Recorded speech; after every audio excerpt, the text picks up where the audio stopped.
नमस्कार।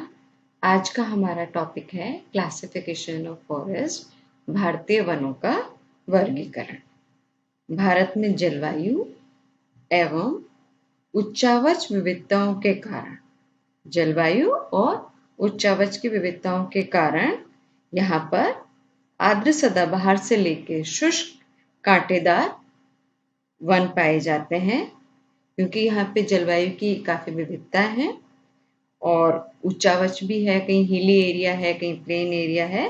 तो इसके कारण हमारे यहाँ पे भारत में एवरग्रीन फॉरेस्ट से लेके सदाबहार वन से लेके मरुद्भिद या कांटेदार वन तक पाए जाते हैं।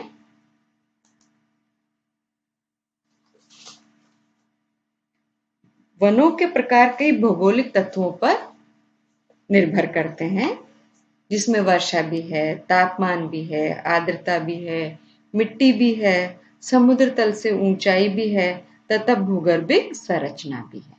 ये बहुत सारे कारण हैं, ये बहुत सारे कारक हैं जो किसी भी कहीं के भी वनस्पति को या वनों को प्रभावित करते हैं।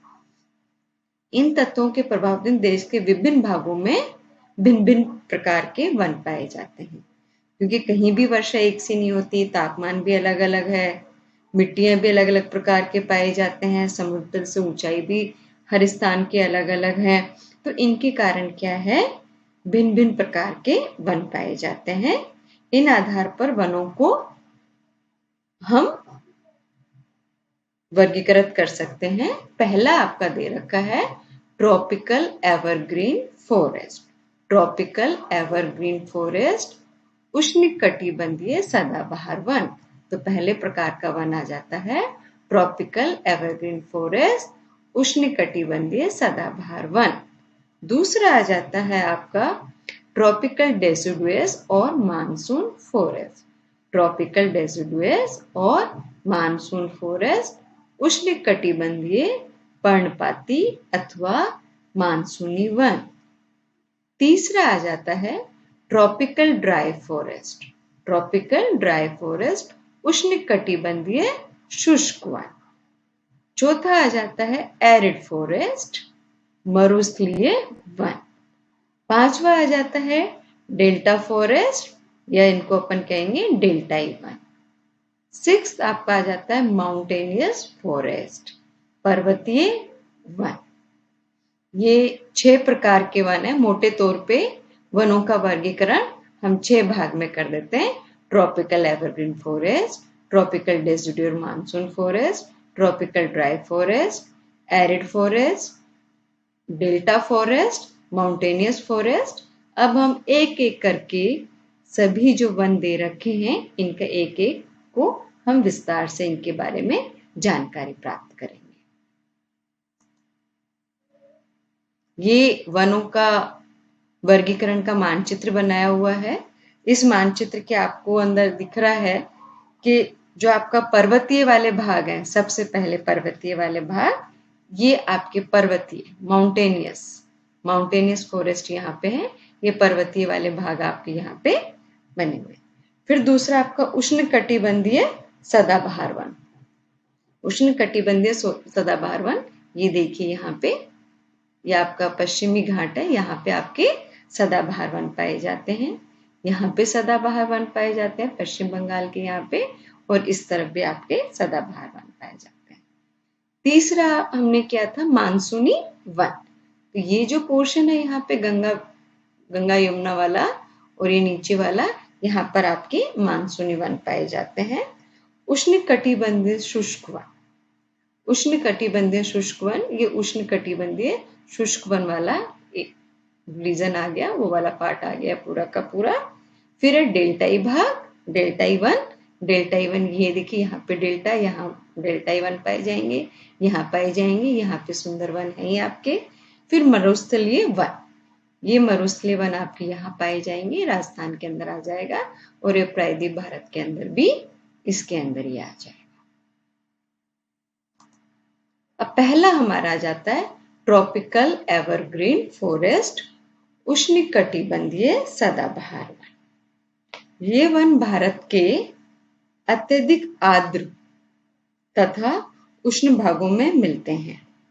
इन क्षेत्रों में औसत वार्षिक वर्षा 200 सेंटीमीटर से अधिक होती है। ये फॉरेस्ट कहाँ मिल रहे हैं? जहाँ पे रेनफॉल मोर देन 200 सेंटीमीटर हो, जहाँ की औसत वार्षिक वर्षा 200 सेंटीमीटर से अधिक हो। और दूसरा क्या कह रहे हैं? जहाँ पे सापेक्षिक आर्द्रता रिलेटिव ह्यूमिडिटी 70% से अधिक हो।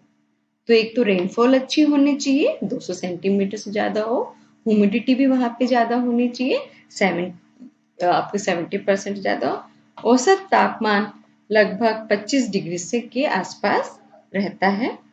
उच्च आर्द्रता तथा तापमान के कारण ये वन बड़े सघन, डेंस तथा ऊंचे होते हैं, हाई होते हैं। क्योंकि इनमें ह्यूमिडिटी बहुत है, रेनफॉल बहुत अच्छी है, तो बहुत अच्छी इनकी हाइट होती है और ये डेंस फॉरेस्ट होते हैं। विभिन्न जाति के वृक्षों के पत्तों का गिरने का समय भिन्न भिन्न होता है। अब इसके अंदर जो पत्ते गिर रहे हैं उनका समय एक साथ नहीं गिरते हैं, अलग अलग समय होता है, जिस कारण संपूर्ण वन आपके सदाबहार रहते हैं। अलग अलग समय पे गिरते हैं तो इनके अंदर इनका जो समय है पत्तों का गिरने का वो आपका भिन्न भिन्न है, इसलिए यहाँ पर सदाबहार वन रहते हैं। ये वृक्ष 30 से 60 मीटर ऊंचे होते हैं। लगभग जो इनकी ऊंचाई है वो 30 मीटर से लेकर 60 मीटर के आसपास होते हैं। इनके जो तने हैं लंबे तथा शाखाएं छोटी होती है। विषुवतीय रेखे वनों की भांति इनमें भी सूर्य का प्रकाश भूमि तक कठिनाई से पहुंच पाता है। क्योंकि ये फॉरेस्ट बहुत ज्यादा डेंस है, ये पास पास में है, तो जो सनलाइट है वो नीचे ग्राउंड तक नहीं पहुंच पाती। अतः इन वनों में सूर्य का प्रकाश प्राप्त करने की होड़ सी लगी रहती है। इसमें महत्वपूर्ण जो वृक्ष है रबड़, महोगनी, एबोनी, नारियल, बांस, सिंकोना, बेत तथा आयरनवुड है। ये वन मुख्यतः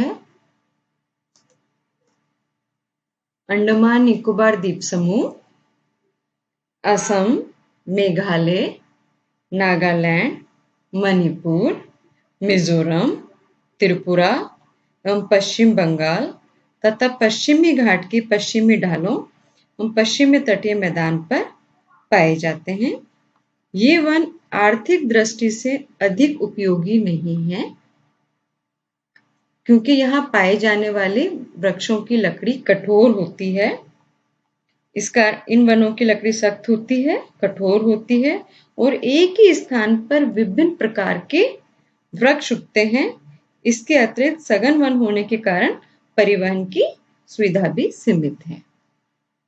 तो यहाँ विभिन्न प्रकार की लताएं, बेलें तथा छोटे पौधों की अधिकता के कारण ये वन बड़े दुर्गम होते हैं, यहाँ पर आप नहीं पहुंच पाते।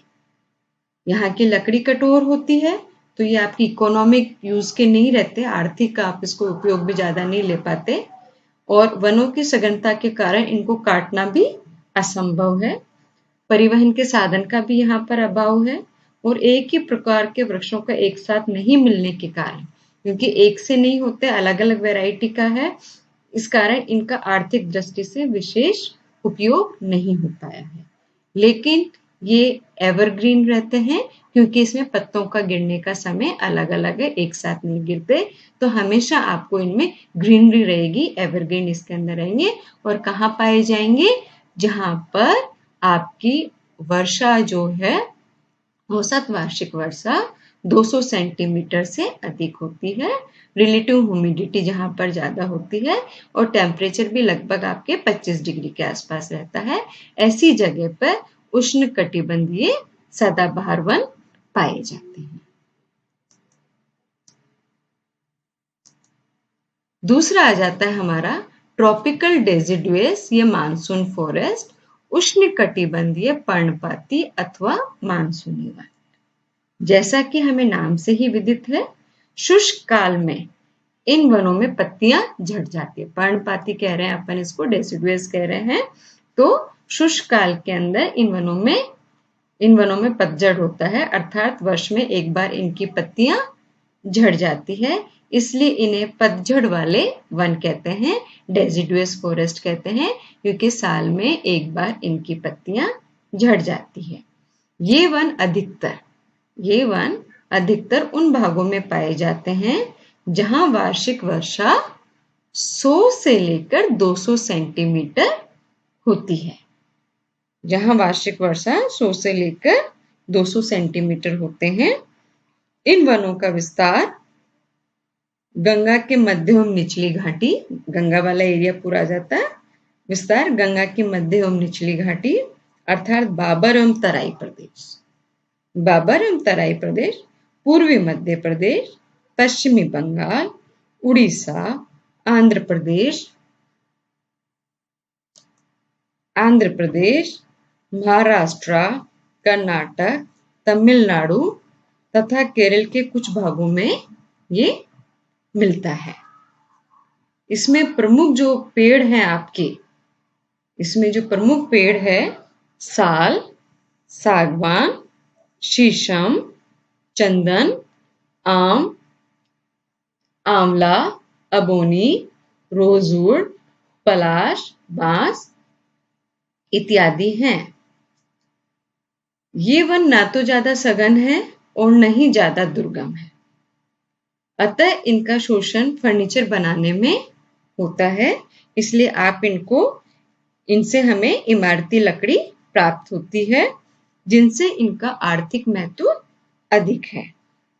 और जो इन वनों की जो ऊंचाई है ये 30 से लेकर 45 मीटर तक होती है, तो इनकी लकड़ियां कठोर नहीं होने के कारण, ज्यादा कठोर नहीं होती है, तो इनसे जलयान, रेल के स्लीपर एवं फर्नीचर आदि बनाने में इनका अधिक उपयोग होता है। इन क्षेत्रों में सड़कों का विकास एवं यातायात के साधनों की अधिकता के कारण इन वनों की लकड़ी का अधिक उपयोग हो रहा है। तो इसमें क्या हुआ, मानसून या पतझड़ी वन, तो मानसून और डेसिडुअस फॉरेस्ट हमने उनको कहा है जिनमें वर्ष में एक बार उनकी पत्तियां गिर जाती है, और यहाँ जो रेनफॉल है, जो औसत वार्षिक वर्षा है, वो 100 से 200 सेंटीमीटर के बीच में पाई जाती है।